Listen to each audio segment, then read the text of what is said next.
how did Dad process this whole thing? So to put things into context, my father is, he's from New York, he worked on Wall Street, for many years, so comes from a Catholic background. So that's my dad in a nutshell. He's very loving, big heart, but he's a tough guy, So how did Dad react to you? To me coming out? So he was angry. He was very angry. He was hurt. I hurt him. I know I hurt him. I knew I was going to hurt him. It was part of my roller coaster because he did nothing but love me well and love his family and his children well. He's a wonderful human being, and I knew I was going to hurt him, which was very hard. So I just had to give him his space to be angry, and not push. So I just kind of let him process the way he needed to be processed. The only time I checked his anger and his frustration was, Yeah. So Megan and James had gone to his house because we were definitely separated, living in two different homes. So they were going there on the weekends or every other weekend. And so they came home from their time with Dad, and they were both very upset. And so they came in, and we've always been able to talk.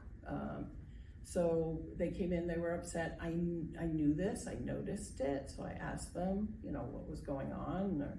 And they shared that, he was not being kind, not speaking kindly of me. He was, and it hurt them, right? Because they had a love for their mom, right?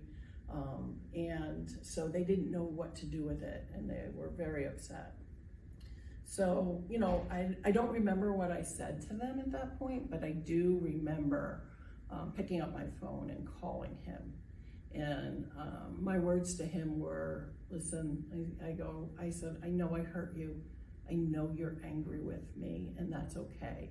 And be angry with me. I said, but don't share your anger with your children. I said, because they are not angry with me and they don't hate me. And I said, what you're doing is alienating them from you. And I was like, and that's all I'm gonna say to you. So what you do, going forward is up to you. But you are alienating them by hating me outwardly with them. Hate me with your friends, hate me with your family, but try not to hate me with them because they don't hate me. And and that was pretty much that was it with him. Yeah. I don't have a whole lot of recollection of my dad ever. They were both pretty good about that. In fact, they did really well unifying and co-parenting, even given the circumstances. So you did. You guys aligned when you needed to, especially with me. There was power in number. Yes, there was. There was power in number. So and even now he still speaks. I mean, we talk about that still to this day. It comes up all the time, but he speaks very highly of you and who you are as a person, and all that stuff, and you do the same for him. So that has definitely, I think that relationship has gotten a lot better. Definitely. I mean, all of our relationships really have gotten a lot better. But I know for him, he's definitely, come to a place of acceptance. And he did a while ago too. That wasn't something that was new. That was something he did a while ago. But his family had the same reaction that he did at first, which affected my brother and I. But as you get older, again, you start to separate what's theirs and what's mine. So at first that was difficult because, they're Italian and they're loud and they speak their mind. And when it's about your mom, it's difficult to sit there and listen to. So we struggled with that a little bit, but I also had my brother at the time, and him and I unified on that front. Like we got it. And my dad too. My dad never encouraged anything. It was just stuff that, was said, like, we don't get it. Your mom was a good mom. She raised you guys so well. We just don't get this. And I was like, that's fine. It's not for you to get anyway. So one of the strengths that I think has come from this whole process that's been, 20 years now. It's just a recognition and an honoring of feelings, and allowing ourselves to be ourselves, right? Without judgment, and giving space, at least for me, giving space for my kids to figure out who they want to be and what they want to be, and stressing that, if you're doing something now, that doesn't necessarily mean that that's what you're going to be doing in 15 years, and to always keep your eyes and heart open, right? And to see what's before you. Yeah, I would agree. I think that's like a big, you learn that everything's temporary, the good and the bad, everything changes, and unexpectedly so. I mean, I ended up moving to Florida, and that part of that was to give myself some space and do exactly what she was saying. I needed the space to kind of go out on my own separately, and to just figure out who I am, what I'm doing, and just having the space to do that. It was a lot of space, but just having the space to do that. It was a whole yes, lots of space, but it was the best decision I made for myself. I have to say that. I mean, everybody's gonna need, whatever, works best for them. And that was what I just needed for me. And I would have never thought that I would have moved to South Florida and lived there for 10 years and then end up moving back. Things changed, and I got very comfortable with that. Very comfortable with just things come with ebbs and flows, and just knowing it's temporary. And that's helpful, especially when you're going through something that's hard. Yeah. And I mean, Megan and I particularly, did go through some really difficult times, right? There were choices that I made in my life as a lesbian, in terms of partners, that did not suit Megan or James.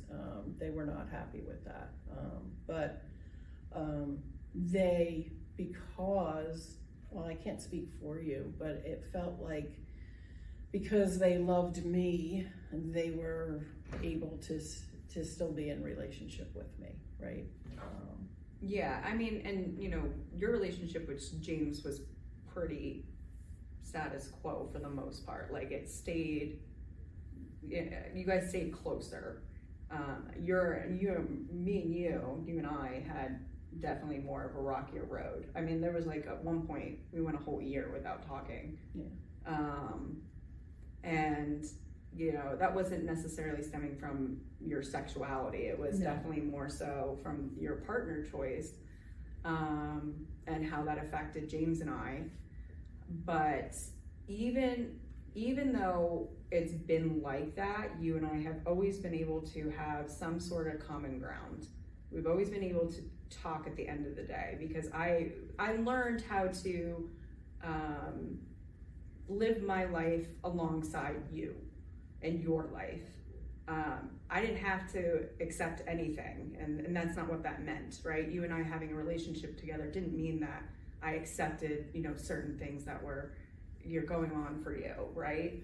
But I did, at the end of the day, acknowledge that, one, you're my mom, and I'm stuck with you. I don't really get another option.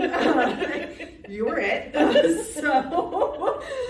So it's okay, what do I do with that? And, somebody actually said to me one time when I went to Florida, they said, you can stay angry if that's what you choose to do. You can be angry all you want, and that's just going to affect you and make you miserable. Or you let it go, and it is what it is, and you just accept it for what it is. And that actually really helped change my mindset to start working on, okay, to accept what things are doesn't necessarily mean that I'm abandoning my own feelings, abandoning my experience, and that it's okay. And that's kind of where, that was a turning point for me. That's when I started to say, okay, I don't accept this all this, and I probably never will, but you're my mom, you know, and we've always had a good relationship in that regard, in the sense of, you know, we're a lot alike, we're different, but we're also a lot alike. Yeah. We think very similarly. We have, you know, we're both in the helping profession, and because of that, I've learned a lot from you as well. So that was always cool to have a mom who kind of works in this similar field, even though yours is, you know, kind of like pastoral care, and, you know, I do like more clinical social work stuff, but it was still helping profession, nonetheless. We're helping people make meaning in their lives, right? Just using different tools. Right. So I got to use her as like a soundboard. You know, I would be able to talk about my experiences, you know, professionally and even personally too.